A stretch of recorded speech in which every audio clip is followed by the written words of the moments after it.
Honorable members, welcome back from the suspension and proceedings hereby resume. Honorable members, after we value the other paper, it's important to come back to the item we're on. Item 7, persons. I believe all questions have been answered. So we move to statements. Item 8.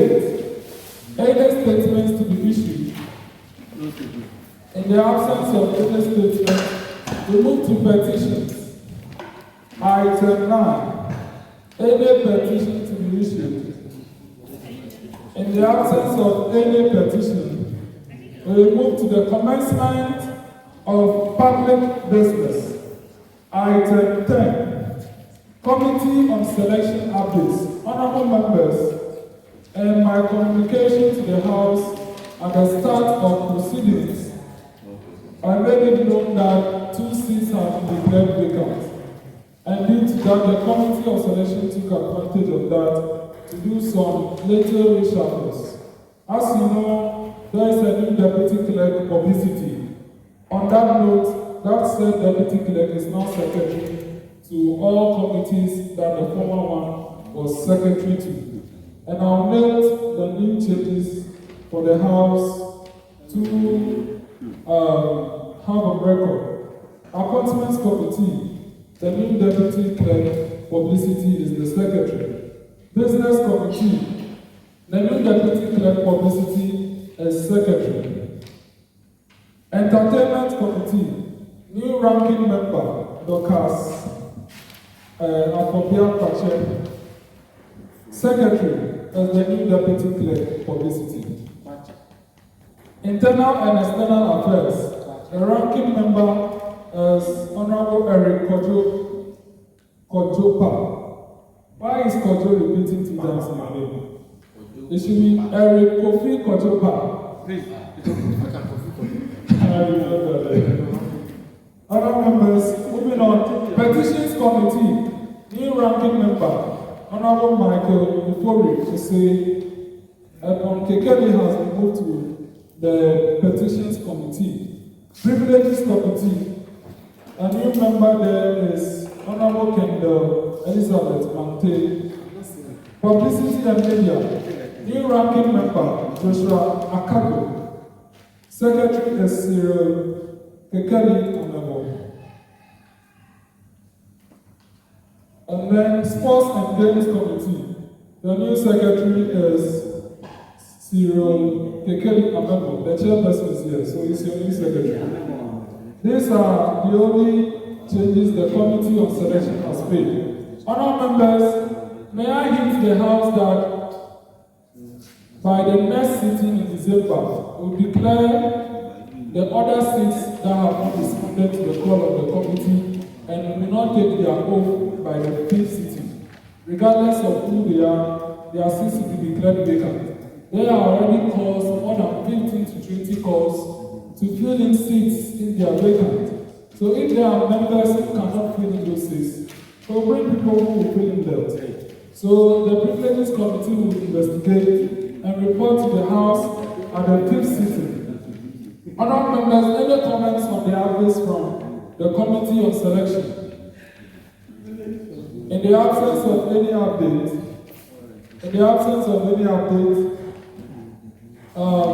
the changes being made by the Committee on Selection are hereby adopted and made substantive. Honourable members, moving on to item 11, passing of standing orders of YIP. Honourable members, I sent the Standing Orders Committee, chaired by myself, held a 3-day hearing to review the standing orders. And the hearings were all recorded. And whatever changes that have been made is the updated copy that have been dropped on our parliamentary MP's page. So if you go there, the update changes there. So the standing orders basically, in reviewing it, they are just taking out the grammatical corrections. The changes were not all that much. It's just to ensure that they do sound well. So the changes were not exactly significant. We also realized that the select committees are committees that their work is mostly out of the house. And then the standing committees, their work is mostly inside the house. So this is more or less like the standing committees are working committees for the house people, while the select committees are more committees that solicit ideas and then they present statements to the house for debate. These are the basic changes today. The majority that haven't forgotten anything else. Okay. Next up. Yes, you want to speak? Okay. So, other members, these are the changes that the committee made. Are there any comments on the standing orders to be passed? Other members, are there any comments? In the absence of any comments, and I think we also clarified that, okay. And in the absence of any comments, can the majority leader move that the standing orders be passed as rules and guidance for youth impact parliament? Thank you, Mr. Speaker. Mr. Speaker, I respond to Amanor, Majority Leader. Mr. Speaker, in the absence of any further deliberation upon the standing orders here that have been adopted at the last sittings, I hereby move for its acceptance as the true rules and regulations that guides our sitting as youth impact parliament. Thank you very much. Thank you very much. Second, Deputy Minority Leader. Thank you very much, Right Honourable Speaker. I respond to Hubert Agbaxode, youth MP for Amanor. I rise to second the motion moved by Right Honourable Majority Leader. Thank you. Thank you very much. Honourable members, motion moved and seconded. I now put the question to the House. All honourable members in favor say aye. Aye. Not in favor say nay. The ayes have it, the motion carries. Therefore, the standing orders as reviewed by the Standing Orders Committee from 1st to 3rd November 2022 hereby stands as standing orders substantive of the House. Honourable members, we'll move to item 12. Deputy Clerk Publicity, kindly get the microphone. We will lay these reports before plenary, and then when the reports are laid, the chairpersons that are ready will give us their status reports, and then we'll deliberate on it before we move to item test. Honourable members, these processes are very important. Kindly endure. The laying is not any big issue. It's important for the parliamentary process. Honourable members, item 12R. Status reports from Finance Committee. The status report is hereby laid and is for distribution to honourable members. Item 12II. Status report from Entertainment Committee. The report is hereby laid and is for distribution to honourable members. Item 12III. Status report from Internal and External Committee. The report is hereby laid and is for distribution to honourable members. Item 12IV. Status report from Organizing Committee. The report is hereby laid and is for distribution to honourable members. Item 12V. Status report from Petition Committee. The report is hereby laid and is for distribution to honourable members. Item 12VI. Status report from Publicity and Media Committee. The report is hereby laid and is for distribution to honourable members. Item 12VII. Status report from Research and Intelligence Committee. The report is hereby laid and is for distribution to honourable members. Item 12VIII. Status report from Sport and Games Committee.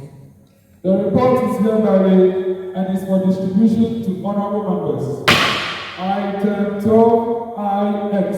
Status report from Welfare Committee. The report is hereby laid and is for distribution to honorable members. Honorable members, the chairpersons of these respective committees that are around will have you present your report and move a motion, and then to be seconded for the consideration of the House discussion before you put the question. So running through, we only have 2 chairs here. So may I call on the chairperson for Publicity and Media Committee to give us the status report of the committee. Status report is basically the status of the committee, activism of members, responsiveness, and then discussions that you have had to share with the House. Just in about 2-3 minutes, you can give that to us. Microphone to Honorable Reynolds, chairperson for Publicity and Media Committee. Thank you, Mr. Speaker. So, briefly, my committee is a 10-member committee. We added the YIP contact. I don't know who actually manages that contact. It's not a member. It's just the official line. It's just the official line of the House. So Yes, don't count it as a member. I want to make everybody know who is on my committee. Okay. Exactly. So, it's a 10-member committee. We recently added the official contact of YIP for information dissemination actually. And then I only have time to list the names of my committee members. But we've had our own online meeting, and the previous meeting I was supposed to be here to lay a report which I was absent. But we had a couple of suggestions from some members that has to do with how we should publicize some of our items and some of our sittings, flyers and all that. We also have to meet to actually deliberate on something I was actually sharing with Mr. Speaker on how we can use our guests to increase audience so that the guests who will be coming to speak to us will not be beneficial to only us. So like Adonai is coming to speak, we have people who are also coming to benefit from Adonai, not necessarily from our sitting. So we can use that to increase our audience. In order that when we don't have even our people here, we have people at the gallery, and then we are good to go. And these are things that we will definitely meet and then present a comprehensive report about. So currently, the committee is actually effective, and then the only thing I think we need is something that has to do with a seminar on volunteerism, so that people will have enthusiasm to do the work the more. That is all I can say for now. Thank you. So move the motion for the adoption of your status report. Alright, so in the absence of any further deliberations. Oh no, you need to move a second before it is laid to the House for consideration. For consideration. Before we are moved, it is moved for. These are parliamentary procedures that the House is learning. So I want to know which one I'm doing. So they are moving that the report be considered. Good. Yes. So before it is accepted, so do I move again? So the practice is that when we realize that we laid a lot of reports, so that is laid for distribution for members, and then when the report is presented, it is moved and seconded, and now it is for the consideration of the House.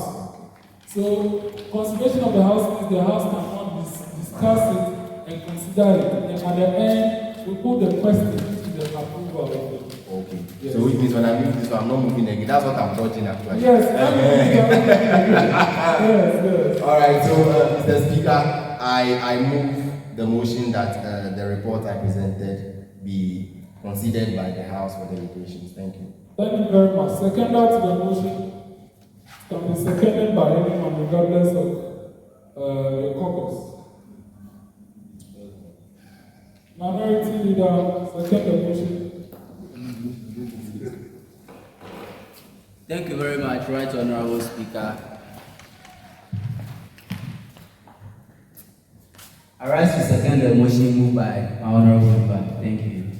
Thank you very much. Honourable members, the motion has been moved and seconded, and the report is for the consideration of the House. Any comments to share on the status report? Are there any comments to share on it? Yes, I feel we have to publicize, we have to improve our publicity. Honourable members, majority of you are not publicizing the house.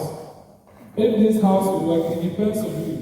All these strategies that the chairperson has enlisted, we cannot do it alone. We need you to help us publicize that. And also to note, we have designed flyers for all members who have taken their oath and your leaders. When we start sharing them, hopefully by Monday, we need all of you to share when we share. The sharing times are 10 a.m. and 4 p.m. weekday. We'll be sharing these posters. So immediately you see them, share them on your status. Go to WhatsApp and share the one. Go to Facebook and share the one that will be shared by the Twitter and all those. Let's publicize it. If in case you have not seen the poster, you can contact me and I'll share it with you. So we are even doing this so that you can have something to stand on that, yes, you are a member of the house. The publicity cannot be done alone. Even government publicity, MCs and ministers are being charged to do so in order for it to be effective. If you leave it only on Ministry of Information, it won't go far. Some of you are influential in the area. Share it on these pages. Honourable members, in the absence of any contribution, okay, Honourable Hubert. Thank you very much, Right Honourable Speaker. I would like to add to what you've already said. I'm also suggesting that whosoever is in charge of the youth impact parliament contact, you should create a broadcast list that which will contain all the MPs of the house, so that maybe no matter what you are doing, at times we find it very difficult to open group chats. That's to most of us. So when it hits you personally, you have no option than to also share it immediately. So I'm suggesting that you create broadcast lists and then have all the MPs on that list so that you can share it to them individually. Thank you very much. Thank you. I think before a broadcast group can work, you need to save the contact. So I've been advising that we save that contact as Youth Impact Parliament, so that whenever it shares to you, you receive it. I don't recall that contact sent the inaugural message to every single MP. I don't know how many of you have seen it. Yes, so let's save that contact, and then when that is done, you receive it. And also, we have one public group that only the administrators can chat there. So on that note, anytime you check that group, the one that ends in 100%, there is no way other people will contribute or will post a lot. It's only what we distribute that will be there. So we can try and join that group. That is our public group that is open to everyone. These cameras are on that group. Yes. So please join that group as well. That group, anytime we will share the things over there, only our things will be there. Okay, so honourable members, try and save the contact of the YIP official line. Honourable members, in the absence of any contribution on this, I now put the question to the House with the approval of the status report of the Publicity and Media Committee. All members in favor say aye. Aye. Not in favor say nay. Nay. The ayes have it, the motion carries. Therefore, the status report of the Publicity and Media Committee stands adopted. Sports and Games Committee, Honourable Amanor, status report. Thank you very much, Mr. Speaker in the House. I really want to thank my committee members. My committee is a 9-member committee, and we have been deliberating for some time now. And the committee is looking forward to organize some games for the house. And we are also looking forward to organize a health walk so that it will help to publicize the activities of the household. And we are also looking forward to organize inter-parliamentary sports activities where we call on other parliaments.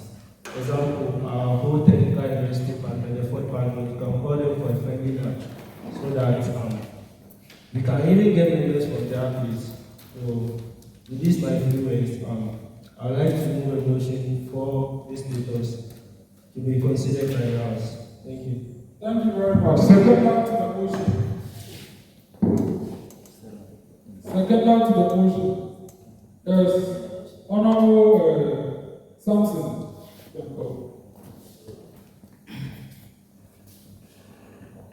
Thank you.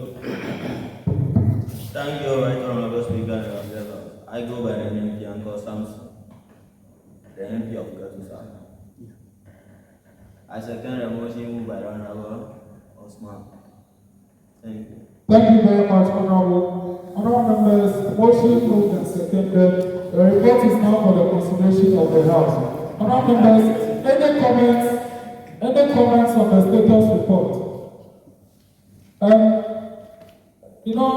The Honorable Member spoke about extra curriculum. I don't know what exactly he spoke about that. The Sports and Games Committee is there for something. He said all work and no play, base jacket, no ball. Even there are some online games that we can do. Inter-parliament, inter-caucus, or inter-members, or inter-constituency. Hey, inter-whatever, we'll do it. If it is online league or online checkers. And let's do it so that, or maybe we can even do a funny game. Share poster and then receive one personal credit. It's still a game. Something to entice members. All work, all hot now, make me. So members, let's come up with the idea.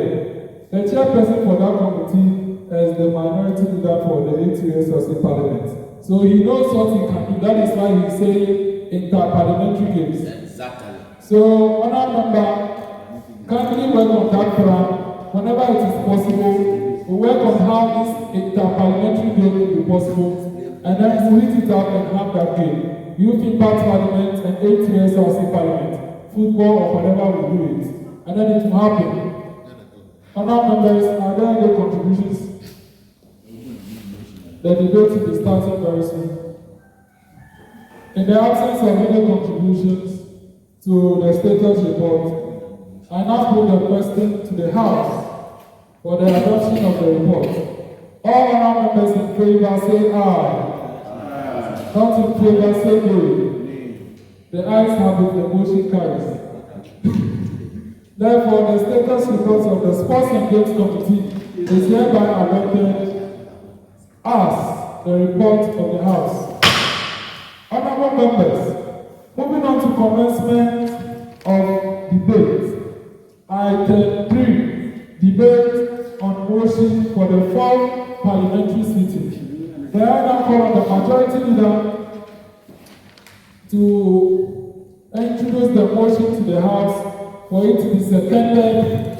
The clerk will put the question and then the clerk will read it before his introductory statement to the motion. Majority leader.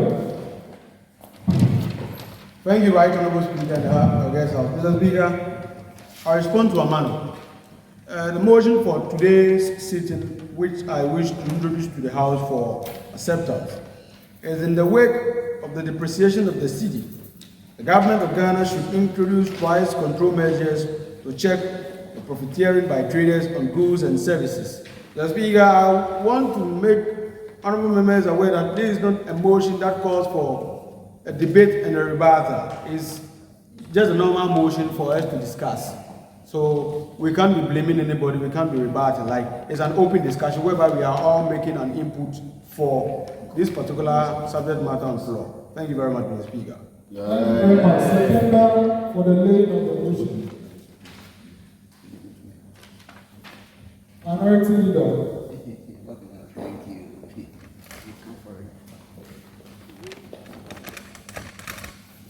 Thank you very much, Right Honorable Speaker. I respond to the name Hubert Agbaxode, the acting minority leader for today's sitting. Mr. Speaker, this particular motion is actually something that is affecting all of us. As the majority leader has already stated, it shouldn't be this person should be blamed or these people are supposed to do this. No. This price increment are all affecting each and everyone. In as much as we are working one way or the other, taking car or buying anything, it's affecting us. So I humbly rise to second the motion moved by the majority leader. Thank you. Thank you very much. Motion moved and seconded for the motion for debate for this sitting. I now put the question to the House. All members in favor say aye. Aye. All in favor say nay. Nay. The ayes have it, the motion carries. Therefore, this is the motion for general debates of the House. Deputy Clerk of the City, please read out the motion. In the wake of the depreciation of the city, the government of Ghana should introduce price controlling measures. Can you read out the motion again? Thank you. In the wake of the depreciation of the city, the government of Ghana should introduce price controlling measures to check the profiteering of traders on goods and services. Thank you very much. Majority Leader, opening statement. Honourable members, may I state that the blaming they are talking about is this parliament saying majority is this, majority is that. We are talking about, it is not a caucus-based type of motion. It is open. Thank you very much. Thank you, Mr. Speaker, and your Mr. Speaker, for the past, let me say, somewhere August, descending into the current month of November, we have experienced one of the highest inflation ever recorded, if not in the Fourth Republic, then I'm sure it will be since independence. Yes. And I don't know, the depreciation of the cedi is a factor. But me, I always say is that, what I say is that until we are able to attain price control, we will not be able to control inflation. Last time we attained a single-digit inflation was in 2010, kind of. I'm sure 2010, that was where we attained a single-digit inflation. By this time, I'm sure the inflation is somewhere around 40%, kind of. 40.4. 40.4. Hallelujah, people of God. Amen. So this is how far we've come.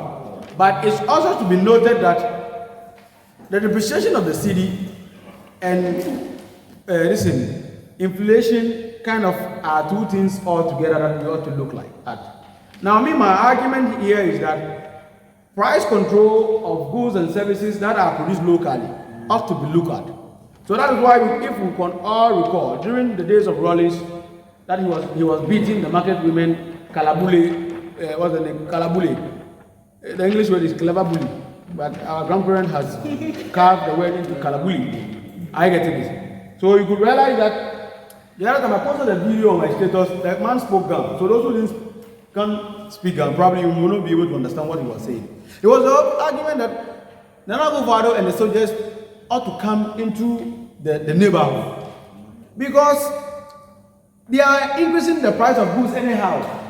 Just a small ball of thinking, they are selling it for 4 cedi. Meanwhile, he knows very well that the maize that is used for the kinky is not being imported from anywhere. I get it. Until we are able to achieve that, so that we can be able to control pricing of goods. That's why I said the only goods that is complete price is controlled currently is airtime and cement. Ever. Because how much you buy airtime 1 cedi in Go here, when you go to Bolgatanga, you buy it at 1 cedi. Fuel is also has a price control so that you cannot be selling it more than a particular price margin, even though it differs from oil company to oil company. Cement, if it is 70 Ghana cedis in Go, irrespective of how far it is being transported, if it is being transported from Tema to Boga, it's 70 cedis. So why would we put the argument such that foodstuffs are being brought from the villages and then it is being transported, so price must be increased? How? It is because we haven't attached any price control measure to the goods that we have. But anyway, we can't blame anybody though. It is us. Because if we want to blame successive governments that has come and go, we will blame ourselves and blame ourselves and blame ourselves, and we will not be able to get it. So when I was coming for this particular meeting, I was looking at the Pakistan Act, the Passed Act for Price Control and Profiteering. It's a very nice act. I'm sure Parliament of Ghana and then the Attorney General's office can look at that particular act to help us. But my argument is, if this price controlling mechanism or act is being passed, are we the citizens ready to comply? It is a question for us to look at. Because when we look at, recently Bank of Ghana undertook an exercise of which majority of people, we the youth who are educated, can't read and write, are insulting Bank of Ghana. The depreciation of the city kind of, a factor can be the black market. When you go to Agbaxode and this, Tudu area there, you see those men, old people, those Muslims sitting by the roadside, holding the dollar in their palm and changing it for the unofficial, rates that is supposed to be exchanged for. When Bank of Ghana did that, we were insulting Bank of Ghana. Are we getting it? If government today, all of us collectively, agrees that a particular goods to be sold at this particular price, I'm sure we are the people going to chase government and insult government. I know of one cement shop currently. The man has closed the shop. Why? Because he's waiting for prices to increase for him to sell the cement at that particular price. Yes, we know that probably sometimes when you sell the goods that you already have in the shop at the old price, when the new price comes, sometimes it decreases your capital. But sometimes the outrageous profit that we make, we are our own enemies.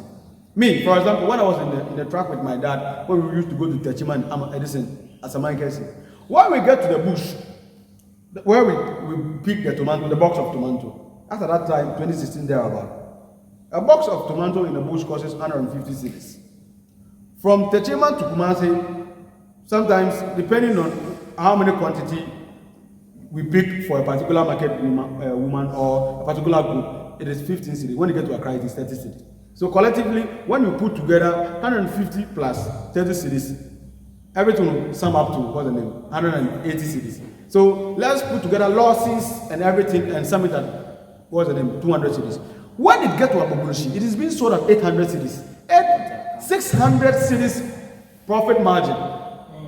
How? In a situation whereby products such as Cyril, Pepsodent and the likes, prices are going high. Fine, we may understand that their production, one way or the other, may be affected by the depreciation of the cedi, so that they need more cedi to buy a dollar to be able to import the goods. But food,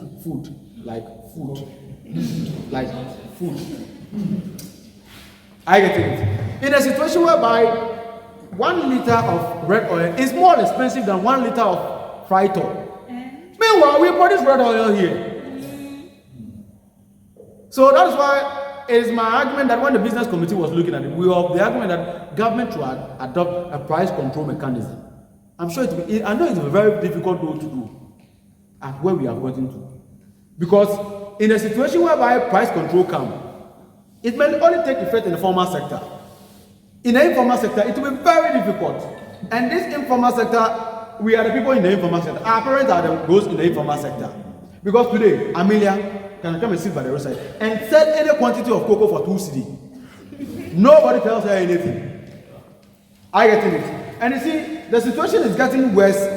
Maybe we are not seeing it from that particular angle. Those in the formal sector are causing the economy more than those in the those in the informal sector are causing those in the formal sector. And then that is what is collapsing the economy. Look at the example. You are in the formal sector. Government knows how much it takes. Once they pay you, they deduct everything as tax. Amelia comes to the roadside, informal sector. She sells any quantity of cocoa for 2 cedi. Whatever profit she makes at that particular moment, from 7 a.m. to 9 a.m., if it is 200 cedis that year, no tax, no slits, no VAT, no NHIS, nothing. Now you, from the formal sector, you are going to buy from Amelia. Who is selling that any quantity? Who is not paying any tax? You are paying tax. When you go and buy anything from Melcom, recently I went to buy something from Melcom and I checked what the card, NHIS, like NHIS.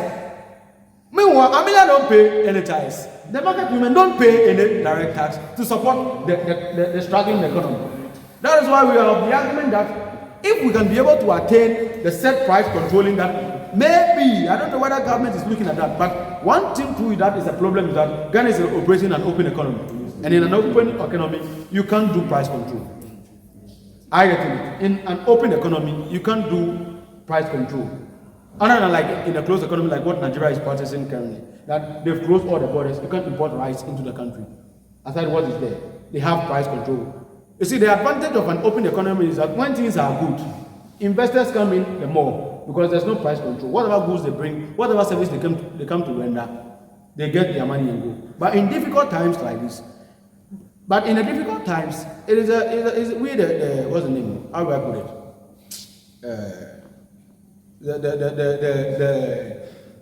The citizens at the lower level that tends to suffer the wrath. So I'm of the argument that government should introduce a price control mechanism. Maybe it cannot start from the national level, but the district assemblies can start.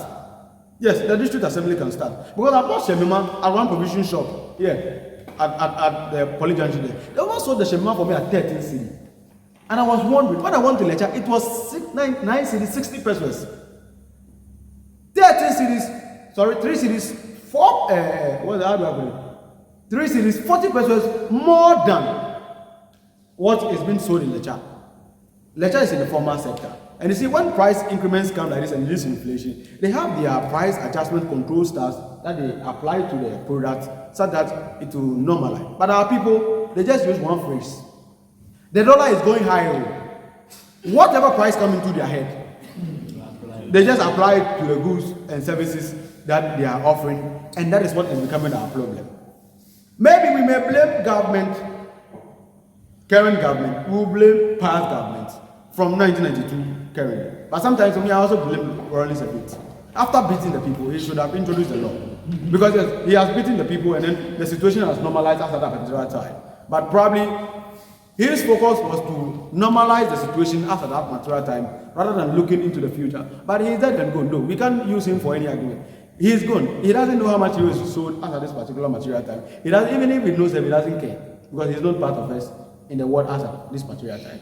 So it is very important that as we are making the argument that we should adopt a price control mechanism, when the price control comes, and we pray that it comes, maybe when it comes, it will be institutionalized in the formal sector. They will take it in good faith because everything is under control. But the informal sector, your mother that sells watching, your auntie that sells cocoa, your mother that has provision shop, that is using the LIFO-FIFO rule, last in first out. So whatever she purchased like 3 months ago, once they've increased the price, she also increased pepper and add more than how it's supposed to be sold. So I'm of the argument that if we can be able to attain the price control mechanism that we are talking about, should it happen that it is being introduced, it is we that we are going to help it to be able to attain. Maybe some of us are local entrepreneurs. Yes, and we are benefiting from the situation that we have currently. Yes, maybe some of us are benefiting from the situation that we have in currently. So until we change our mentality, that's what I always say. Though people say Africans' problem is leadership, me, I don't see that. It's followership. It's followership issue. Because all the market women are followers. And they are making the situation very difficult for us as at this particular material time. Because I know a lot of people. Gobe, we can't buy Gobe. Now Gobe is competing with Jollof. Gobe is competing with Jollof. On a normal day, it shouldn't happen as such. It's normal boiled beans, oil and gari. So we want to tell you that the depreciation of the city has affected gari, had affected firewood. They don't use firewood to gas to. Who uses gas to prepare beans? It's firewood. Because you wouldn't be able to use gas to prepare beans. It will finish before the beans will even be ready. So I'm of the argument and I'm pleading that as we are calling for a price control mechanism, it's very important that when it comes, should it happen that it comes, maybe from this particular debate, we can write officially to Parliament to be looking at a way of turning Ghana's economy from an open economy to a closed economy whereby we can effect price control mechanism. Otherwise, in a situation whereby we get a very worst situation like this, we can be able to record 500% inflation rate. And as a lot of material time, maybe we can be able to. I was telling my mom the other time, you used to tell about 83. We're having the opposite of 83 currently. The food is there, but we don't have money to buy. Those days, the food is not there, they have the money. But currently, you are saying the food, go back there, but you can't buy. Thank you very much, Mr. Speaker. Thank you very much for your introductory statement. Minority Caucus, introductory statement to the motion.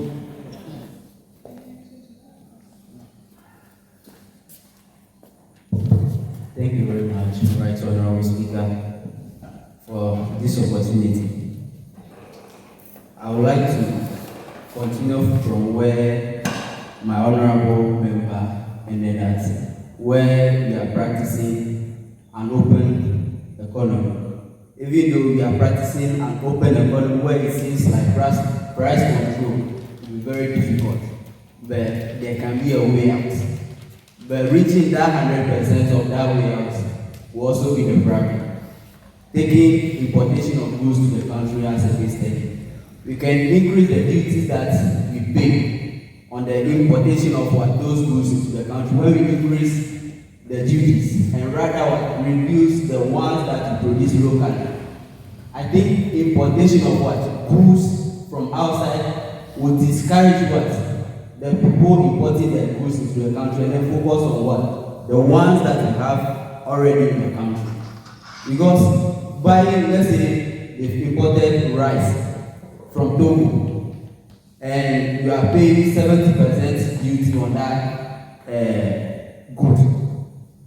And then we are producing the same rice, let's say Amevor rice or the local rices that we have. We package them well, but we we subsidize the duties or the taxes that they pay on it. It will encourage more production in the country. But as I said earlier on, that reaching 100% will be the problem is our borders to are here. We have loopholes. Imagine where I'm coming from. It's 9. We have loopholes there. The borders are not good. We have small bits all around. Those that bring goods from Togo or whatsoever, they don't pay any duty on such goods because the regulation or the immigration officers there, they don't value the essence of doing their duties, whereby sending you to pass the main border, whereby you pay duty or you pay tax on the goods you are bringing in the country. Because those things, let's say you are working free, they can allow you to go, but immediately you are bringing a foreign product into the country. There should be a way out that you should pay tax on that product. When you leave those people and then they bring the goods into our country freely, how can you control price? Because there is no mechanism being put in place. Let me come back to our local goods and then how they even apply the percentage of importation or the things that accumulate to the price at which a tuber of yam is being sold. You can see that we transport yam from Kwanta to Accra. That same tuber of yam, when you ask of it, at the same Kwanta will be sold to you at a price of 5 cedis. You can get it at the price of 5 cedis. But immediately that same yam is being transported from Kwanta to Accra. They sell it at 20, 25, 30 cedis. What accumulates such a high increment? Our various districts, as the majority leader already said, our various districts, as we have, we can initiate mechanisms whereby let's say you factor where the distance, where you are transporting the goods from. We have different unions, even the informal sector. They have unions, they belong to groups in the various markets. Why can't we task those leaders that they should all come under one union, the trade unions, the various trade unions that we have in the country. They should be taxed in the various districts whereby what? They have one common goal. Let's say one tin of tomatoes, the least one. When I'm going to buy the same brand, let's say this one lady, one person selling the tomatoes in the market, in the same market, immediately I move from this person to the other person, the same brand, or not even different brand. You see that the same product is being sold way higher than what is being sold here. Salt, the same gram, let's say it's 400 grams. I've gone to the market last time to buy salt, and at times we, the buyers, we must be rational in our buying. You can't just go to the market and then you see the thing at the roadside there. Okay, they mention the price to you, and then okay, since you are having the money, you just keep your hand into your pocket and then you are already buying it. It's increasing, like nothing is affecting the seller there. So whether the seller increase the price or not, you are also buying, so the seller will also increase it the more. So there should be a way that we also are a causative factor in these price increments and a whole lot. Because when you look at the various differences in this product, you can say that, oh, I asked from this person and it's 2 cedis. Why are you selling it at 2 cedis 50%, or even 2 cedis 10%? What is the difference? Like, what accounted for it? We should just query them. Even the assemblies, like, we should tax them, whereby there should be a task force being implemented, like what the majority leader already said that during Rollins time. There is a task force, like, let's say Johnny's also implemented something like clean your front page. They'll go to you. If you are not doing the right thing, you are being taxed to do the right thing. Like, they are just taking things for granted. Let's say you are bringing tomatoes from Agbaxode to home market, and the same tomatoes from Agbaxode to Aplau, or from Agbaxode to the next town, which is Narh. The price difference shouldn't be that much from you bringing the price from Agbaxode or Narh to go market here, because you all know that the difference is not that much. But it will surprise you that even from Agbaxode and then Narh, it's just towns close to each other. But you see that there's a big difference in just those same products, and it will surprise you that if it's even cheaper in home markets than in Narh. What accounted for those things? There should be a mechanism where you tax the various districts. They should decentralize all those things. Even taking Pepsodent, you buy Pepsodent today, tomorrow, immediately there is some kind of speculations that the dollar has increased. The same Pepsodent, when you are going to buy it tomorrow, they've increased the price already based on speculations.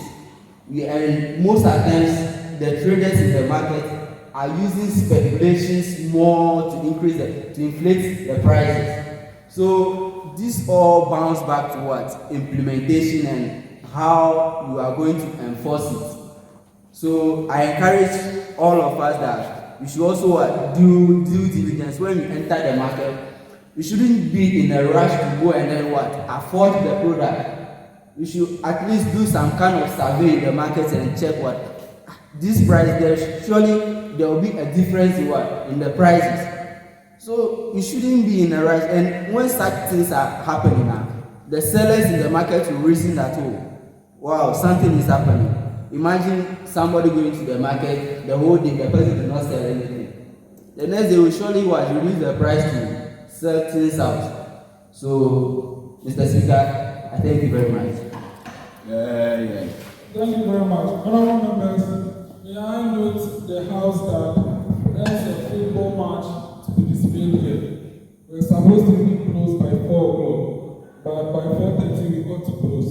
On that note, make your contributions short and precise so that we can close by 4:30. Okay, so let's hear from, I'll be taking it one by one. So let's hear from Honorable Reynolds, who will come to this and we'll soften it all through like that. Thank you for the opportunity, Mr. Speaker. I am Reynolds Akonye, MP for Gambia South and the chairperson for Publicity. So, let me pick from my leader's argument or his opening remarks, where he spoke about the J.J. Rawlings cleanup. This was in 1979 when J.J. came to power, and then he believed that corrupt officials or corruption can be dealt with when we take corrupt officials out of the system. And this, he did not only target the market women. He started with government officials, market women, where they demolished some institutions and all that.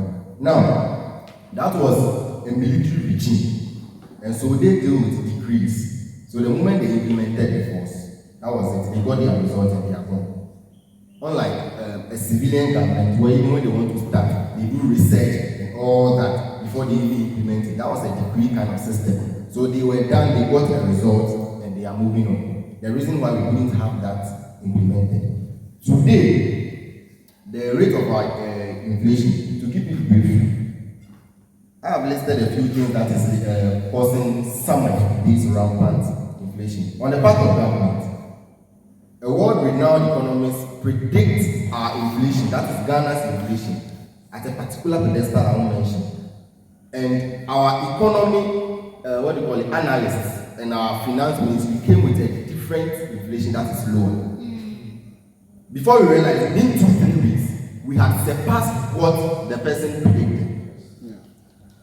So even there is no trust in our finance ministry that is giving us the inflation rate. Because if you predict inflation, say 13.5 in the next 2 weeks, and in the next 3 weeks we are hitting 26, then which means somebody who told us we'll be having 24 in 2 weeks was right. Today we are somewhere 40.4 within a period of 1 month. How did it happen? How did it happen? So the information from the government must be trustworthy before we can actually calculate some of these things. Number two, when they release the inflation in percentages, you see our local women don't understand what is meant by percentages. Even our drivers. So let's assume inflation has increased by 10, let's say 10%. When the person is selling the commodity at 5 cents, the person had 10%, so the person is going to add 10 cents. As simple as that. That is what they do. So inflation has increased by 5%. So this one that we are selling for 50 cents, now we add on 5 cents. Simple as that. Meanwhile, when you calculate 10% of 50 Ghana cedis, that is 5 cents.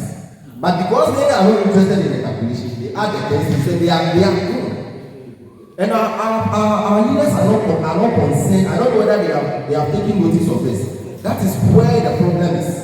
They have not come down, they have not dissected the whole thing for our local people to understand. So I believe that if we are predicting inflation, and then we know that in the next 3-4 weeks our inflation should be somewhere maybe 20%, we should do the education to the district level. Let them have if it is the publicity people, those who sit in the car and all that. Okay, let them go around. If you can have an open conversation with them, let them go around. If it is market day, or maybe in the next 2 market days, some of these commodities at wholesale will be sold at this. So at retail, it shouldn't exceed this. So that we have the NCC and Co doing this for us. Else, tomorrow if our inflation is 50%, something that you bought for 100 cedis, when you go, they will add, you understand, they are not interested in the percentage. So we should know that. And then, let me talk about something the deputy minority leader said about increasing duties on imported goods. This is what happens at the harbors and in the ports. When you increase, the duties of such, commodities. If we recall, while Atamus was alive, there was an issue in the custom department that he had to. Yes, when you increase it, this is what happens. I am a businessman. I am importing, say, rice. Okay, so you have increased my duty to maybe 50,000 Ghana cedis, and I know somebody in the office that when I give him 25,000, my goods can come to me. I will not use the papers. I'll go back home and pay that money. So you will see that you have actually increased the duties, but the commodity, that is the kind the commodities actually come. So our problem doesn't have to do with the increment. Our problem is the system and the people we have in the system. So it is two ways. The increment can only work when the people there are giving us the credible information. So when you increase it, you are just giving people jobs. You are giving some people money. Okay, when they have increased it to 60,000, so I'll call my man, Charlie, now they have increased to 60,000, even though you are giving me 25, now I'm taking 30. As simple as ABC. So you realize that you have increased it, but it is still running, and it is even running the more. You get my point. Now, good, and then the inflation of local foodstuffs. Talking about the imported goods and then the locally produced goods. One problem we have is calling our commodities locally produced. Even when you go into the what do you call it, football scene, we call our players local players, and then we call them for. You see that local thing, okay? Instead of calling them like maybe professional players, they are all professional players. But we term them local players. So even when they call them up for the Black Stars, perhaps to go for Qatar, we feel it is something to jubilate about. Meanwhile, Ghanaians are going to play ball in Qatar. But when they call somebody from Ghana, we are happy. Why should it be so? You see our problem? We are the only country that when a Ghanaian gets a call up into the national team, we are jubilating. That's our problem. Calling our goods locally produced goods. It is better we maintain it in Ghana. Because some people, the local sounds so cheap. And this is what language does to influence. This is what language does to influence. There are people who are addicted to certain brands. Okay? So the moment... So there are people who are addicted to certain brands. So the moment you bring local and then you don't sensitize them to have the idea for it, to have the interest for it, you are not making the point. So in conclusion, the government should be trustworthy, the market women should be educated more, and then we ourselves too, we should read more, and then we should make sure that the media is not publicizing false news that we are following. Thank you very much. Thank you very much. Honorable Vice, please be short and concise.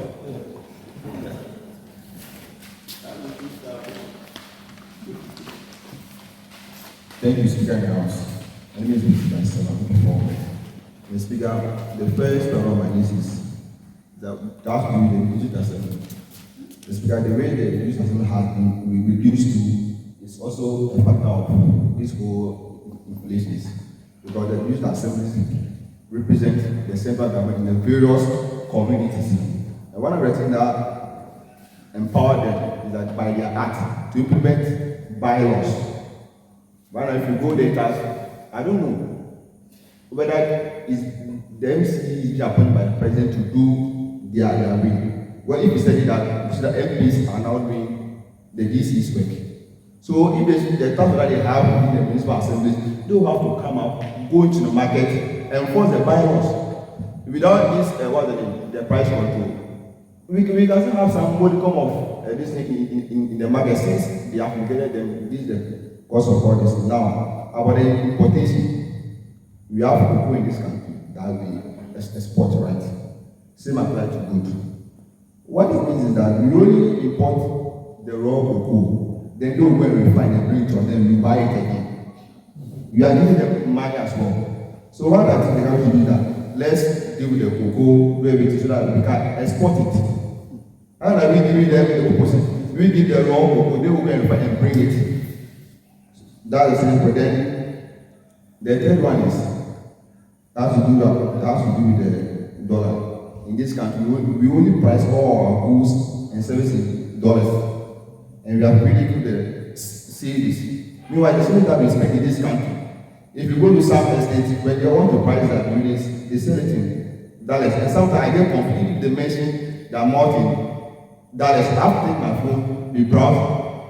So I think going forward, all the goods that in this country need to be priced should be priced in cities. Because it's part of if you price your goods in Dallas, it also contributes to the factor of the high inflation that we are talking about. And the last is the denominations. We were being deceived. But let me see, 12 years back, like the value is still the same. I think you put on your status that this is what deceived us blind. Because those days, if you have, when I was in maybe KD2, when I'm going to school, they give me 700,000. The 500, this is the brown one, so then 200,000. Then the 200, the hexagon or the pentagon, you add it, go to school, and still bring change. But now they have reduced those things to a higher amount. Now, and also one thing that I've realized is that when they use the money, you see that you have one person. Something that needs to be sold to one person and you give it change. Since the one person is no longer existing, you will still have 5 persons. Now, I'm beginning to realize that the 10 persons, 20 persons are vanishing from the system. Something that needs to be sold 10 persons or 20 persons. Since there's no 20 persons, they'll tell that there's no 20, automatically they'll increase the price to 50 persons. And going forward, we see that last time I saw, I was told that they will now print another negotiation, which will be 500 Ghana cedis. You see, these are some of the problems. Sometimes we may not need price control, but what we do is the factor of all these things. So the speaker will that about this legislation, if we take into consideration, it will help us minimize this. Thank you very much. Thank you very much. Honorable Cyril.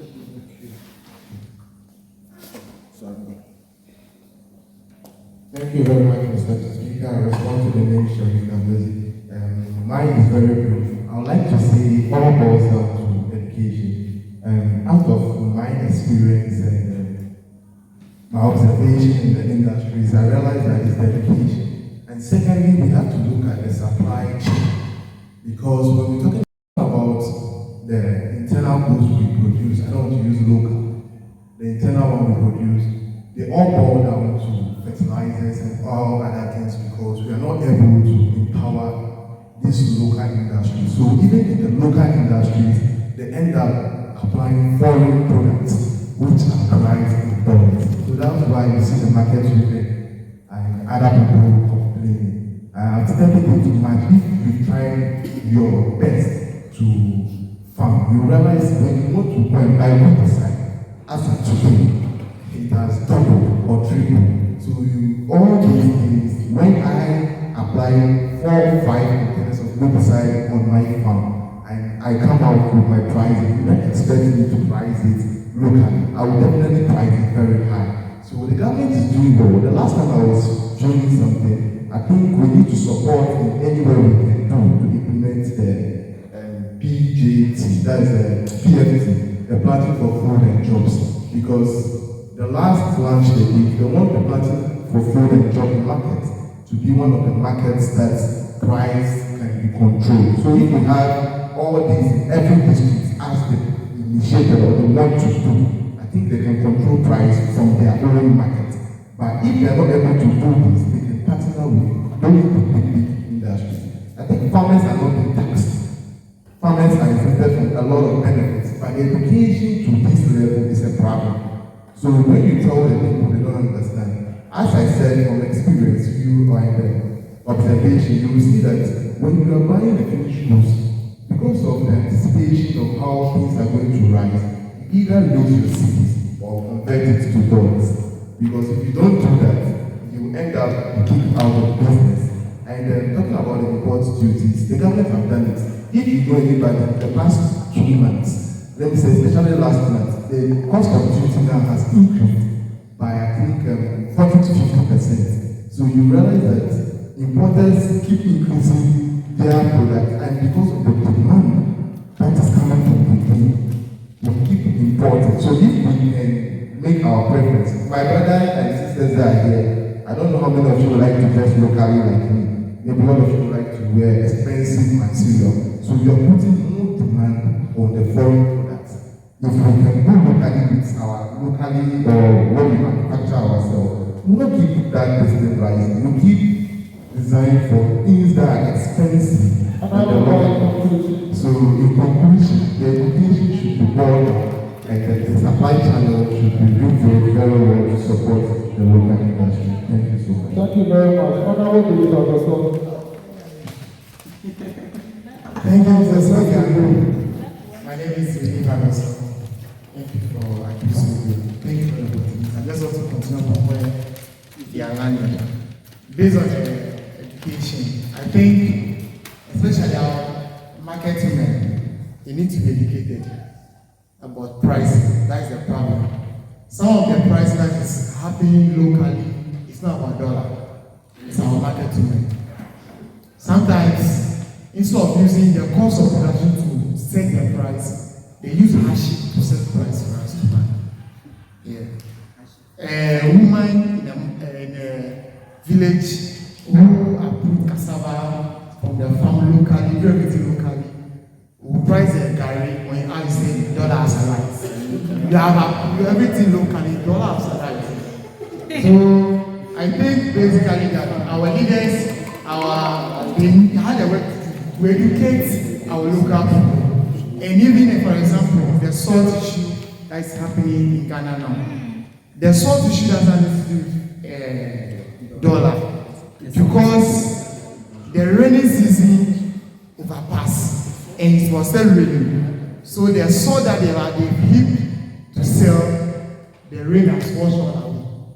So the small one that they gathered in their house, because they knew that scarcity, they increased the price, which economic wisely they are okay, but it's not right. So in all, we are just killing ourselves, sometimes blaming dollar, blaming Russian government, which I think sometimes is never the best. So the education to our people is the key. Thank you very much.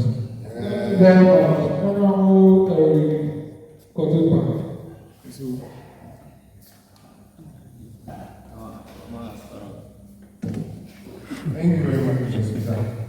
My brother has said a lot about this whole issue. Now, to add to what he said, I think the government needs to support the domestic industries.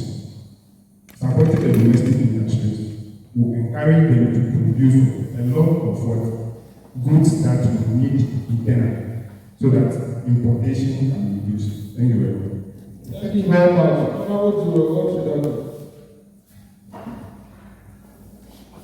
Thank you so much, Right Honorable Speaker. Thank you, the August House, for the opportunity given. My name is MP for UTMP for your constituency. I want to just add my voice a little on the subject matter. I feel we've said it all. From the my honorable member, my lady colleague on the other side of the house, made mention the laws, which I feel if we dissect it in a different way, we will really get an answer to it. We're talking about bounty for food and job and all of that. In this economic crisis, I've followed a lot of public discourse on this particular issue. And even the ministry in charge, again, of this planting for food and job made a lot of ambiguous statements. You realize that we are not giving much attention to production of these farm produce or the basic things that we need as an economy, citing a reference to the one program organized by TV3, I think on 17th. It's stated 17th of last month. That is mobilizing efficient knowledge in cultivating to feed the world in this economic crisis. I think if I'm right with that. And it was stated that most of the cities that they bring here were not able to survive. And so, if you're looking at this whole issue of adapting the price control mechanism, yes, it is a perfect idea. But then, tackling it from the root, you realize that government is not giving enough support to the local industry, just like my lady colleagues has already mentioned. Again, adapting these price control mechanisms have a lot of up and downs, the pros and cons and lot. and as an open economy, just like we all know, it would be very difficult to adapt these price control mechanisms as at this material moment that we find ourselves, even though it is arguably the best period to adapt this. When we look at it in this way, now we can talk about a supply of raw materials, the supply of farm produce, the supply of most things. But little research I have done, price control mechanisms basically cannot affect these people in order for elasticity of supply to sustain. Meaning that when supply exceeds demand, when you are able to adapt this price control mechanism and it's not affecting the supply of raw materials, basically supply exceeds demand, which means then that a lot of people can be able to purchase these things. Again, when we talk about the import duties and all of that, just like honorable members have already highlighted, we can see that most of these things that we import, okay, it's not that we don't need them, we need them, but we have not created the necessary production we need. Because if you talk about rice, importation of rice from 2016 down the line has increased. Outrageous. And so, in conclusion, I believe strongly that just like honorable members, both sides of the house have accepted, we need price control mechanism. However, we must tackle it from the roots.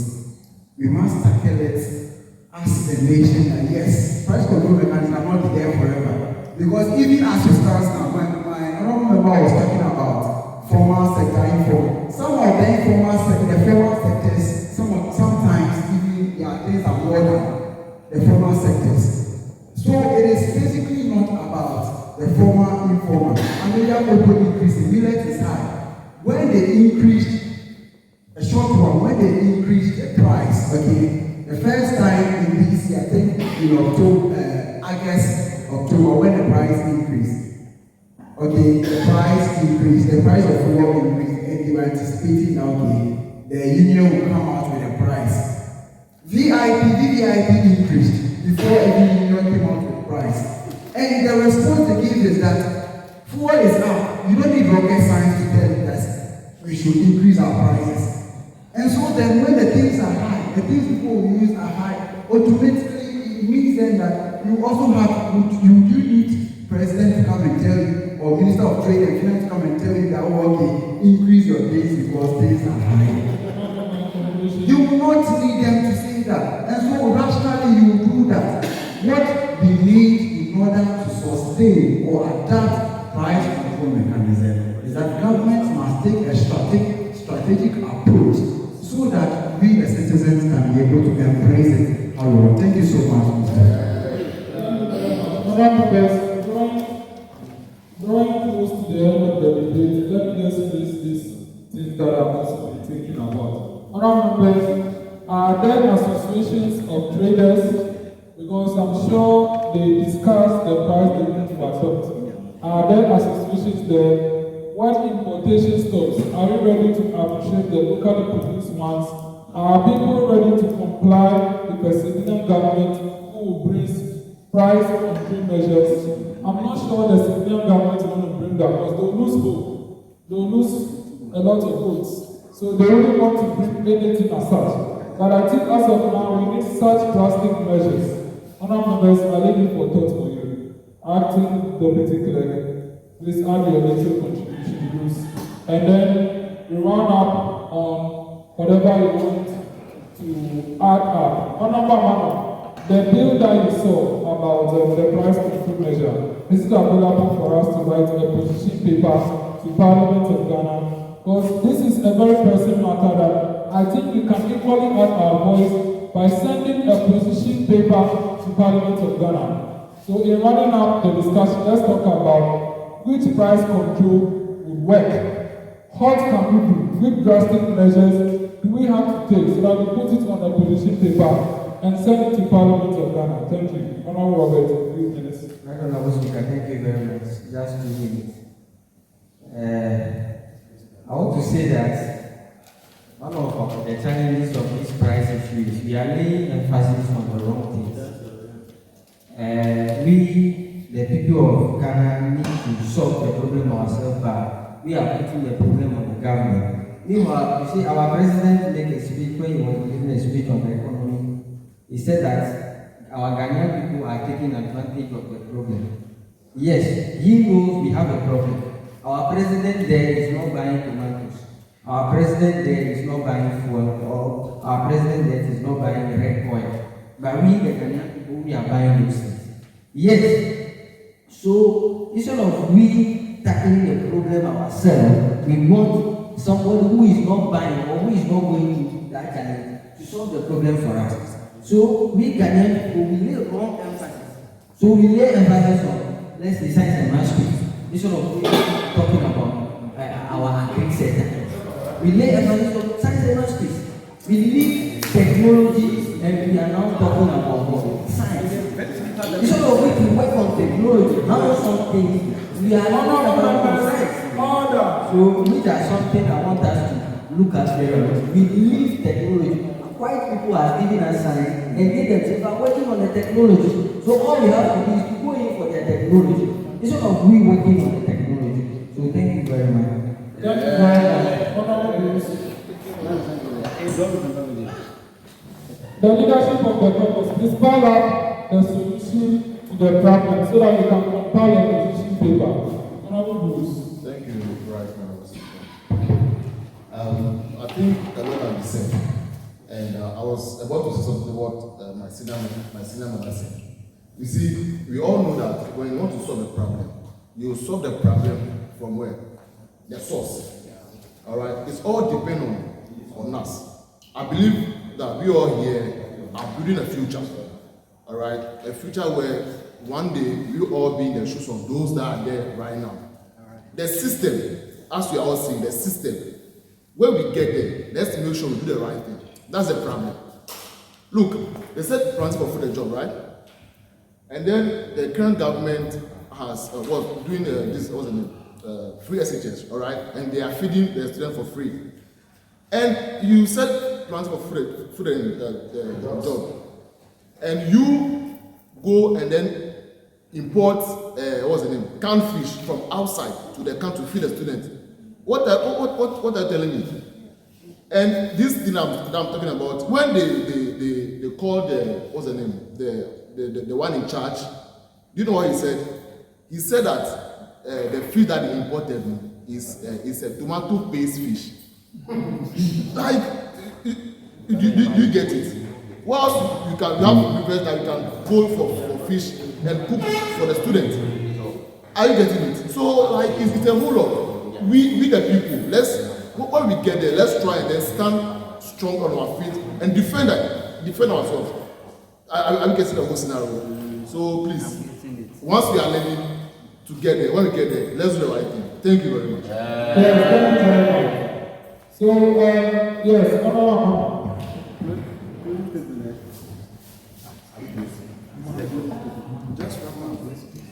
Thank you, Mr. Speaker. Mr. Speaker, I thank you very much for the opportunity, and I'm seeing that the people who are going to showcase the matter. So I'll be putting my closing statement for this particular argument. We've said it all, and it is all brought down. We are all looking at the situation from the root cause.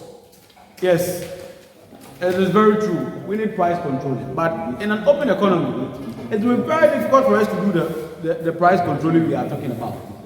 But in that particular instance, what is our mindset towards solving the problem? The other time when we were debating about Galamsey, I was of the argument that government has shown commitment over the past years, since the days of Rollins, to what we are currently. What is the commitment of citizens towards solving Galamsey? They are even exploring the site for the Galamsey. I get it. What is the commitment of we the citizens in solving the issues that we have at hand? While we were talking about this, Agbaxode spoke about these immigration officers at the border taking money. We spoke about when they increase duties, they decrease the price for Until when? But you see, the sad reality here is that we all seated here speaking about this particular issue. When we get there, we'll do worse. We pray we don't do. Oh no, you see, me I'm of the argument that if we don't change our ways of doing things, we'll be worse than those who are in there. Because let's take into a practical perspective. Our NASPA, our SRCs, our GRASAG, our USAG, our NASPAs, all the student unions, all the student associations. Look at how we are managing our student associations with just a fewer number of people and a limited resources. Look at how we are managing them. We are now growing to be the people to handle Bank of Ghana. The entire country's resources is being handed over to manage. That's why I'm of the argument that some of us are local entrepreneurs seated here benefiting from the struggles that we are having here. Until we are changing our mentality and telling our mindset towards that particular line of doing things, we cannot get there. When you read the American Revolution, it came with sacrifices and pain. And that's how they got to where they are. When China built the Great Wall of China, they built it for them to be able to protect themselves from their enemies. But their enemies were invading China more than when the war was loaded. All because they thought they built the wall. And the problem was not war. But the problem rather was the attitude of the people. So when the enemies get to the wall, they rather pay the guards at the wall, rather to open the wall for them than climbing the wall.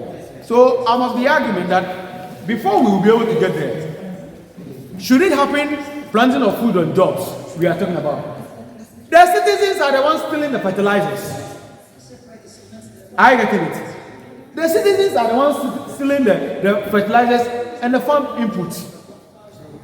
So it is very important that before we will be able to get there, who knows, maybe government, recently, Ministry of Food and Amevor has set up some market in Accra selling their food stuff.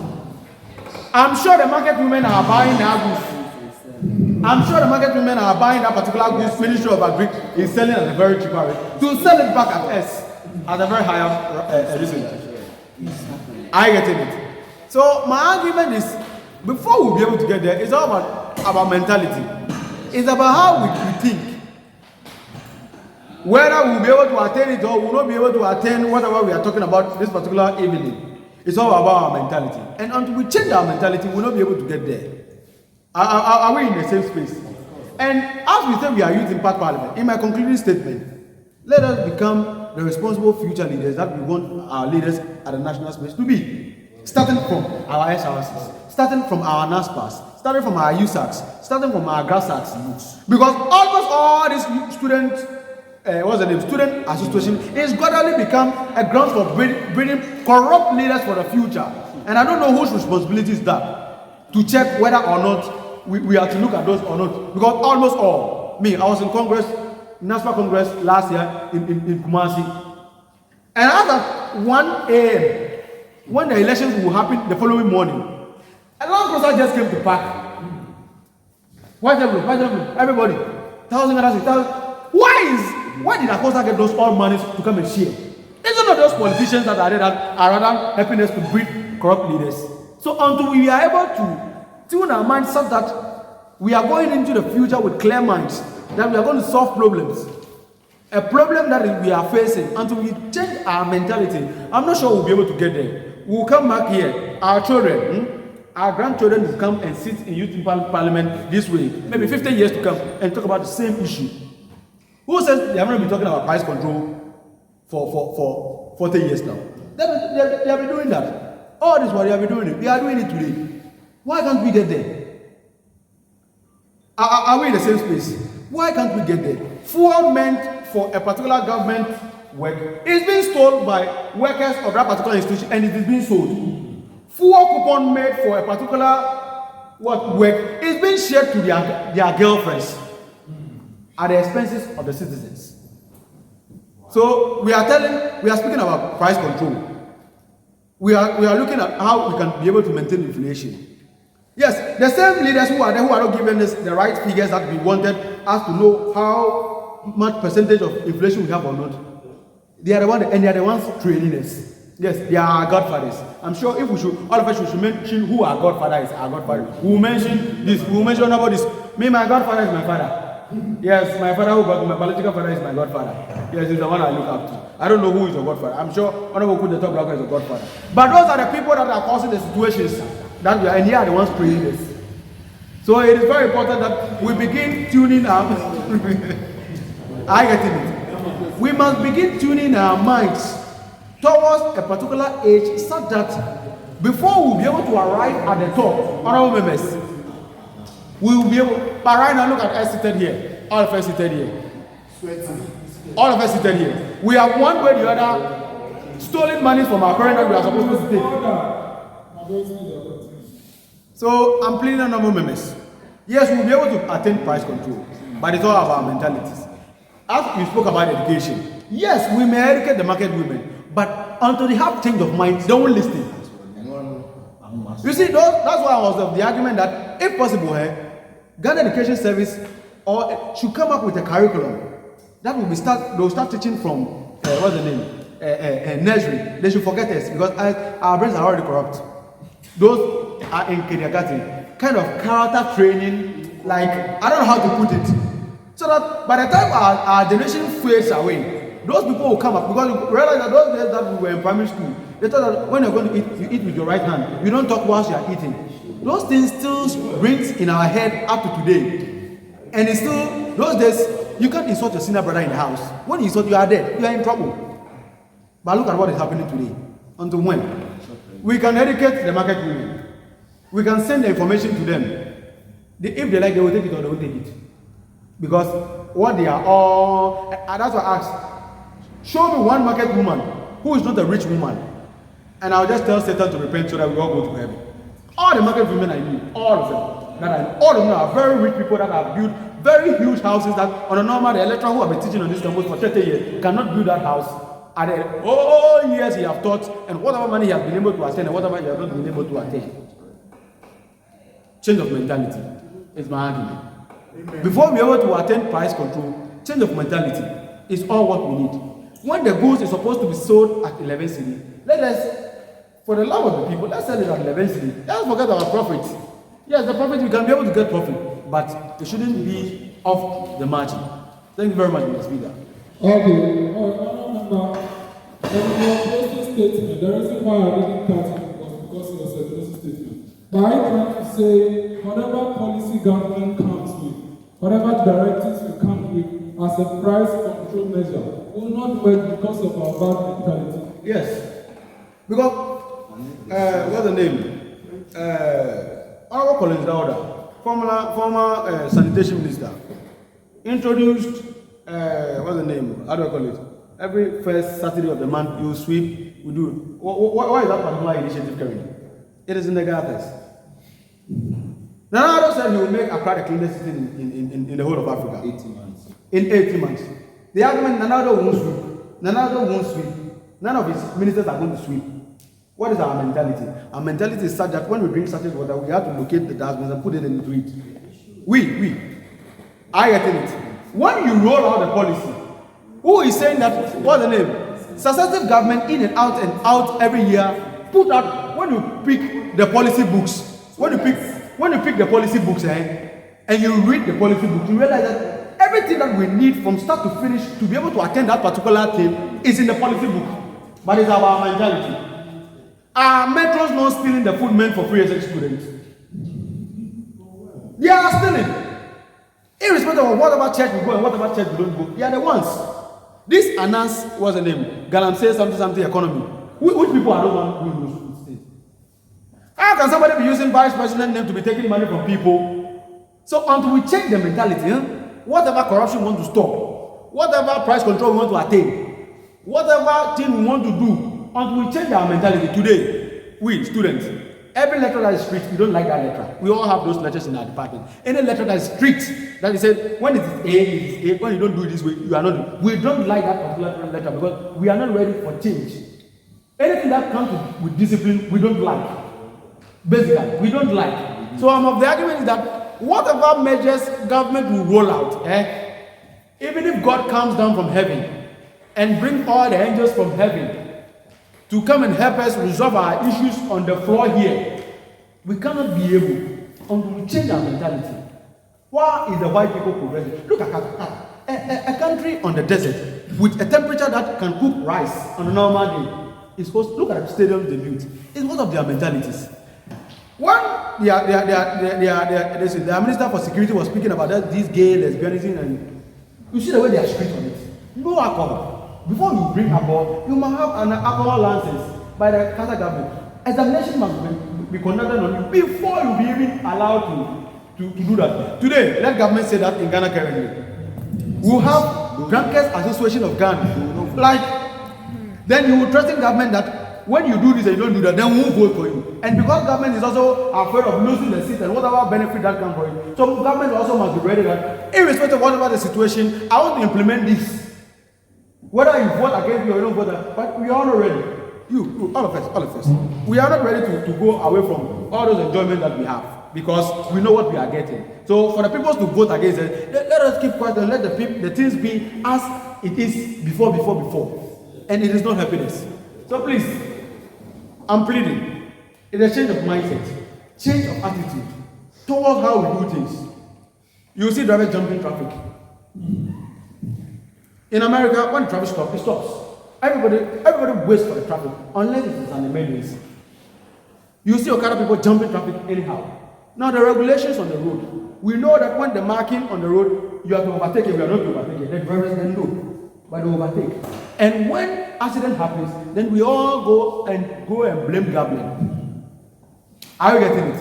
So me, my argument every now and then is change of attitude. That's why I'm arguing that if Ghana Education Service can come up with a particular curriculum, that will be taught from, it will be compulsory from crèche all the way to university.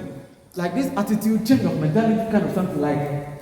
Because in America, when you go to America, one thing about them with time discipline, it starts from basic school. When you are late, when you are going out to urinate, like the way we do, say, please, may I go out to urinate? You write the time you want to come back. When you flout that particular writing twice, when you are of age to take the driver license, they delay it for 2 years. So you don't want that to happen to you. So they are always guided by those rules. Ask our uncles and our aunties who are living in the UK, whether they can be able to, what sometimes they come down here to do, whether they can be able to do it there. They can't. Because the least mistake you do, you go. Because everything that is being taught, whatever structures that they've been put together, they've tailored their people's mind towards a particular way that, yes, we are doing it. So, honorable members, in my concluding remark, we'll be able to attain price control. We'll be able to do whatever we do. The economy can be able to stand on its feet when we begin having the right mindset towards. When we take the corrupt immigration officers from there, when we take wicked and what's the name, market women from the scene, when we ourselves change our mentality of how to do things, we'll be able to have the Ghana that we have. Yeah. I was speaking about the other time, when we were campaigning, I was very disheartened. If you count the number of HTU SRC JCR chairs in students' room, you will faint eventually. The number of desks, these desks that students have in their rooms, desks that is made for everybody to sit on it to learn. You are installing it to your house to work. For what?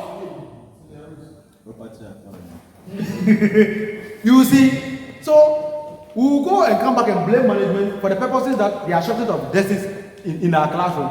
Meanwhile, we, all of us, we store those desks and they are in our houses.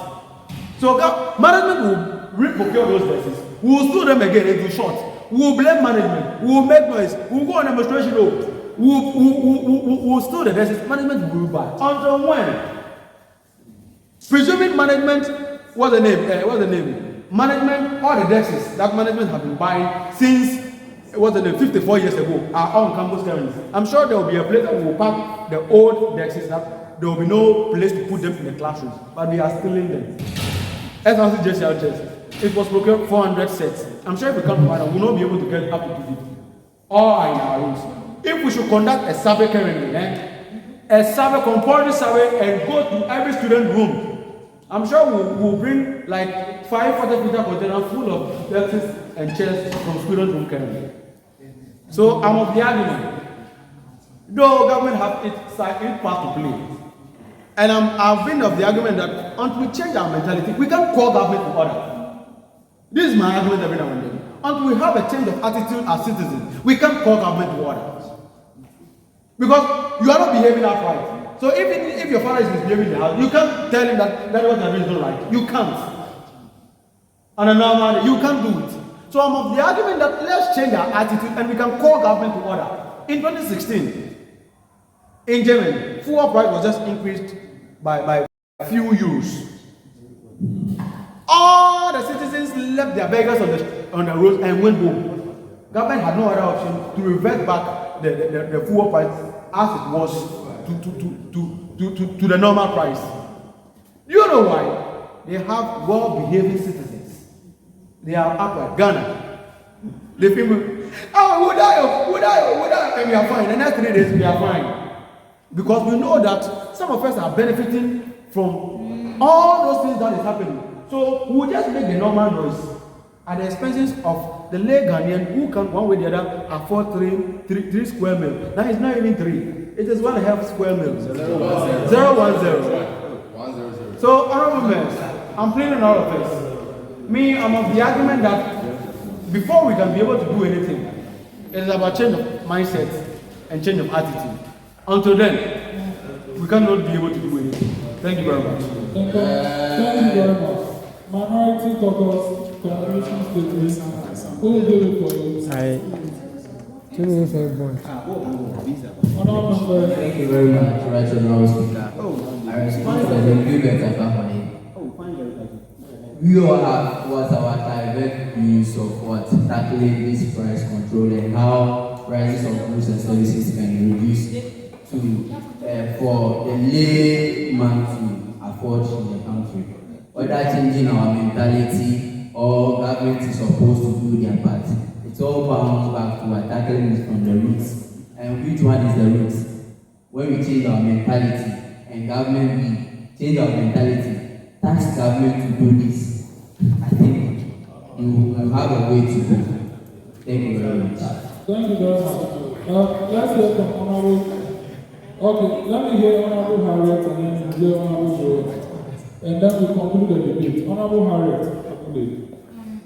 And then we conclude the debate. Thank you, Mr. Speaker.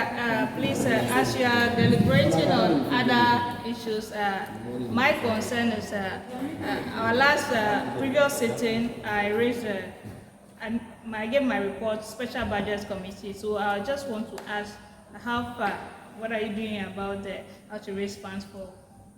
So you'll be thinking of it. Has it started? Any Momo number? Yes, I'll tackle it when we reach the last item. Oh, okay, so, that's good. Honorable Joel. Thank you so much. Thank you so much, Mr. Speaker. I wanted to add to what my boss has already said, my acting minority leader. I believe that you said we should help in putting a position paper through suggestions that these people transfer or transcribe onto us in a position paper. I believe that price control is needed, or we all here, I think from all submissions, it is clear, undoubtedly, that to be the price control mechanism in this economic crisis. Again, how are we going to do that, even if we need it? We want to look at it from the supply of goods and services. Government should put in place some strategies in conveying products from the market to from the farm to the market. In doing this, we have realized that, or we all can testify to the fact that it is transport of these farm produce that has accumulated, in fact, in the outrageous prices of things that we have. Mr. Speaker, we believe strongly that government should put in place a mechanism, a special one, of course, that would help harness these farmers in transporting these goods and services to the market at a very subsidized cost. In doing that, the last man or whoever is buying the goods onto the market would not put an outrageous price which will apparently increase the profit margin for the person so much. So the government should look at that, the transport of these goods and services onto the market. Again, the government should look at a strategic approach in increasing the production of farm produce. That is what we are looking at. When they increase the farm produce, they increase the supply of these incentives, that's in fertilizer, and the seedlings and all of that. Apparently, we would realize that the price at which the farm produce or raw materials will be given to the middleman would be reduced. And so the government should also look at that. The importation of goods and services, we should also look at that as well. The government should put some threshold on the supply of certain basic things like rice, which can be produced here, and all of that. You see, toothpick, normal toothpick, we import them. Don't we have bamboos here? So these are some of the things that government should concentrate on. Industrialization. So government should concentrate on industrialization and see how best we can be able to feed ourselves here. So the dollar that we are sending to people and we invest so much in just getting, or we push so much, pump so much CD in getting a dollar just to supply us, what's the name, foreign exchange. We should look at that and sustain them within. Again, they should reduce some of the structures, and the implementation of these policies are very key. You see, when my honorable member was speaking, he was talking about our mentality. This mentality, in fact, is inherent. We have inherited it from our great-great-grandfathers and things who were at Wallace's time. And it worked because implementation. We implement it today. We are talking about restricting your frontage and it's not working. It's because we are not implementing it. If town council people come around and make sure that you are charged for not keeping your frontage go, please, won't we keep it? We will talk, but won't we keep it? We will keep. It's the implementation. Like if we put a price control mechanism, we basically deal with the supply of raw materials. We talk about rent control and all of that. We will see how well we'll be able to, and maybe you put in place task forces who go to the markets, just like we have now, who take our money and what's not to do. When we have task forces in the market ensuring that the prices at which we are selling the things are the standard or at the minimum or the maximum rate, basically we know that yes, it's working. So Mr. Speaker and our members, I wouldn't like to speak much on that. We need price control mechanism. And for it to work, it's about the implementation. It's not about bringing it and saying, okay, the instrument has been passed and that is all.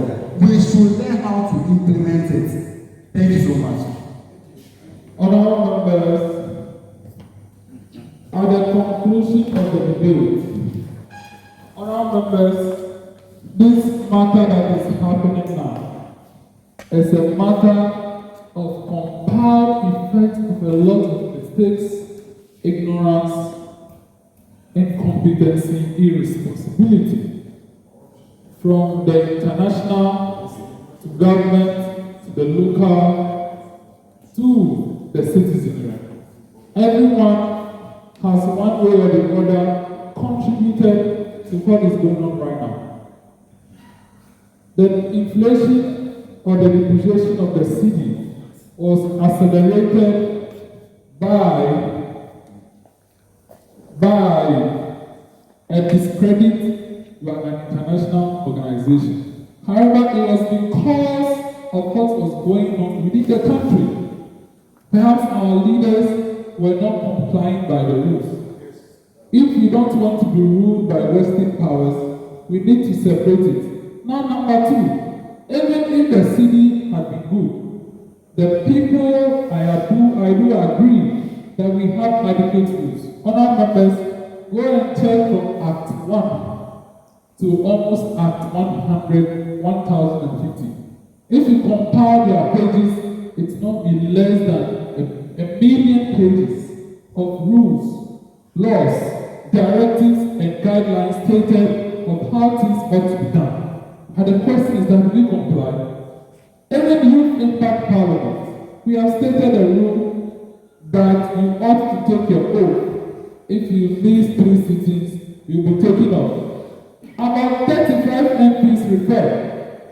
Only one out of them came to take his oath today, and I want to officially withdraw his referral to the Privileges Committee. Honorable Eric Kojoba, I referred him to the Privileges Committee, but since he's here, I withdraw his referral. How many of us comply to the rules?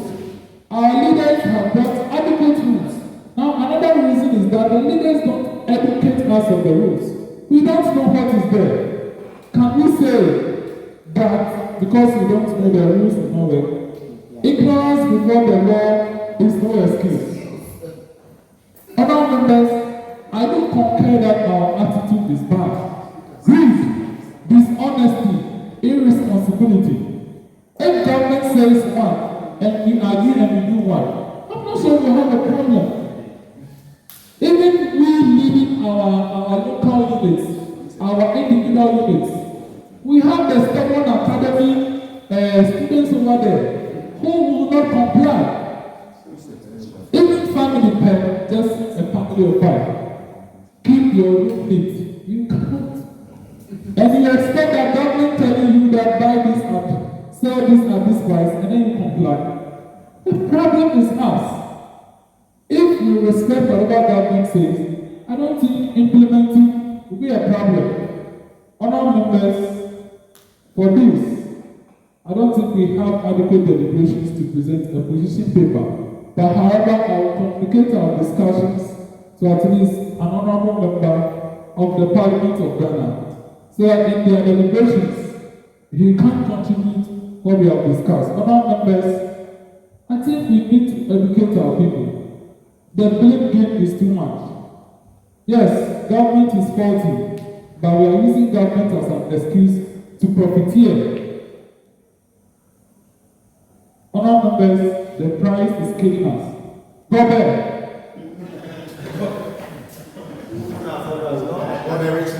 Kofi broke man. It's not for a few rich man. Kofi billionaire. Honourable members, MTN has kept its data prices all over this inflation and is communicating an official increment. I think if the traders are educated that before you increase your price, notify your people 1 week to the time, I'm sure it will improve. But illiteracy, they don't know. So other members, the matters are so deep down that we cannot finish today. But I believe when we start from here, when we change the world from our space, educate our people, the world will become a better place. Let's trust that government is doing this best. As you all know, there is a motion of censure on the finance minister. That is the way government is also trying to deal the matters from the root before it gets there. Let's trust our leaders and let's do the best. Honourable members, at the conclusion of the debate, this is the conclusion of the debate. I thank you. Honourable members, at the last sitting, we took a decision that we would pay a monthly dues of 5 cedis. No MP has paid yet, and it was to be paid in the same account the levies were to be paid. Chairperson for Special Budget Committee, any comments? That is the status of the implementation of the monthly dues. Any comments?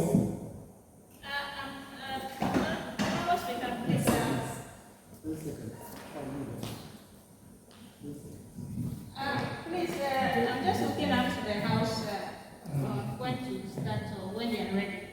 Yes, so very good. Even the chairperson for Committee on Standard and Cost of Living raised the issue that the House should officially declare when the monthly dues contribution is starting. So, Honourable Roger, any contribution on that? Zongo. Thank you, Mr. Speaker. I think it should be a discussion that the House should take. And we all decide on a particular month the contribution to start. So if we are all clear on one particular month, okay, let's start this December or next year, January, then we are all set that, okay, we are starting this particular month. So everybody is aware that, okay, we are starting, then we all prepare to us. Thank you. Thank you very much. Honorable members, to make the matter very easy, we'll just take a head count of that. I'm proposing November, December, January, and February. Whatever month that you vote for, you raise your hand. The deputy clerks, please, you count the votes. Honorable members, all members in favor that the contribution starts in November, raise your hands. Honorable members in favor, November, one vote, right? Yes, raise your hand if you are for November. Okay. Honorable members in favor that you can only vote once. In favor that the contribution starts in December, raise your hands.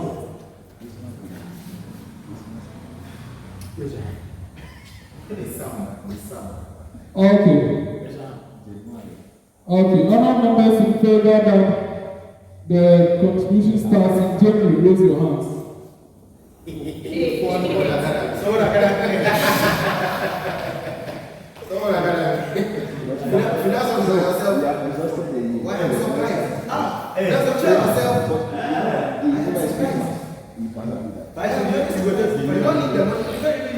Honorable members, order. Honorable members in favor that the contribution starts in February, raise your hands. You can only vote once. So, honorable members, can the deputy clerk read out the votes at the end of voting?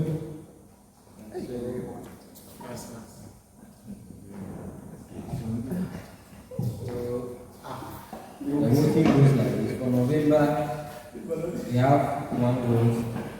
December, we have 5 votes. January, we have 6 votes. February, we have 7 votes. Honorable members, order. At the end of voting, January had the highest vote of 6. Therefore, this House has decided that the monthly contribution of 5 cedis for the operations of this House shall commence in January.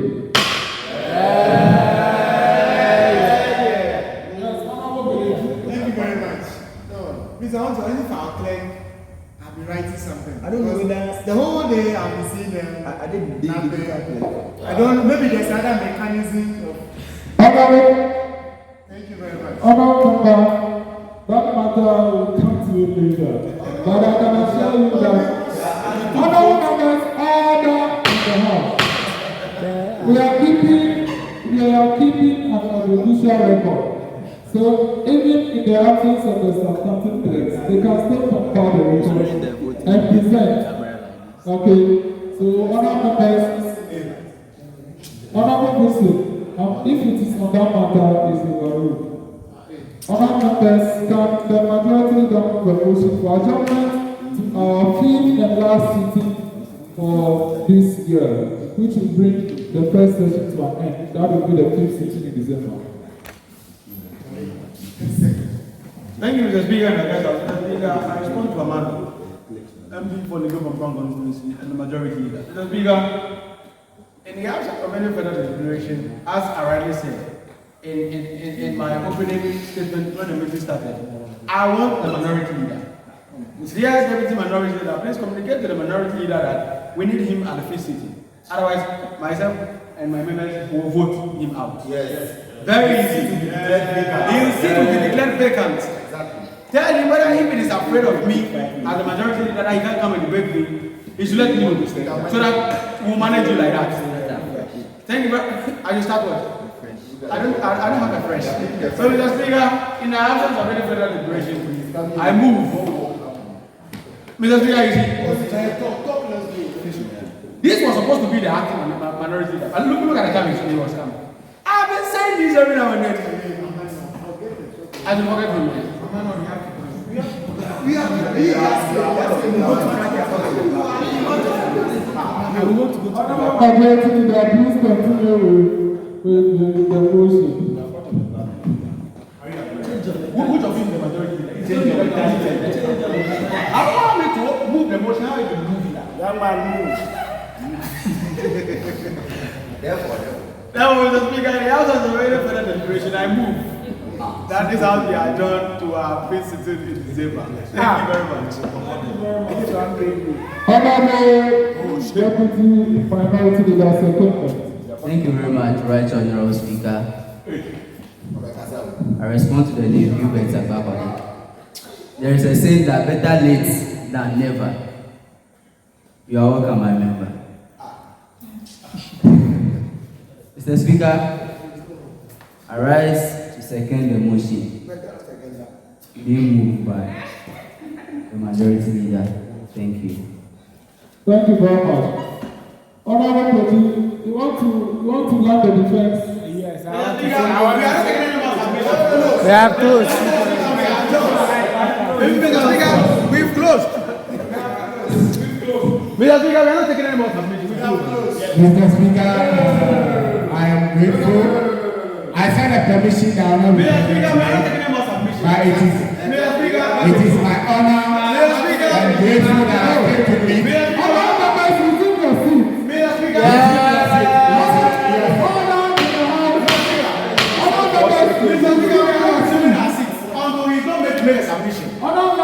Mr. Speaker, let it be noted that motion has been moved and seconded. Mr. Speaker, I'm aware that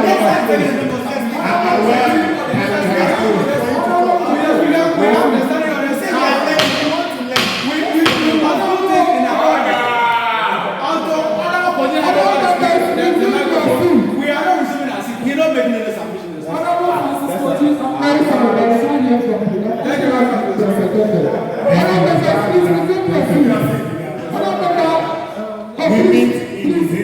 We're not making any submission.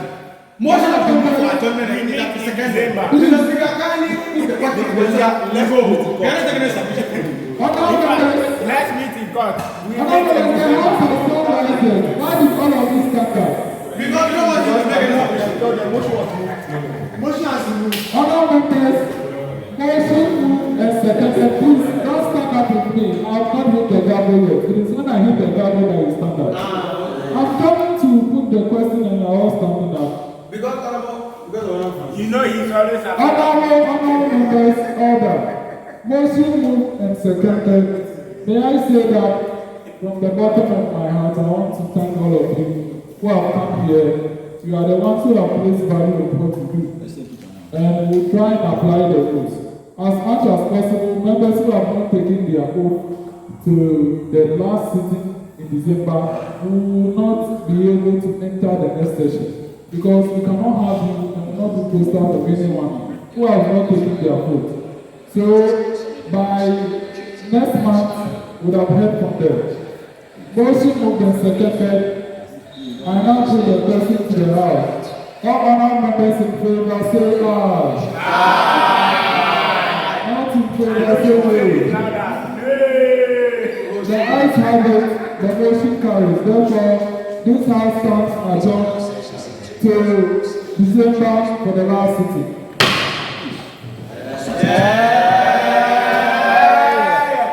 I know you will support this.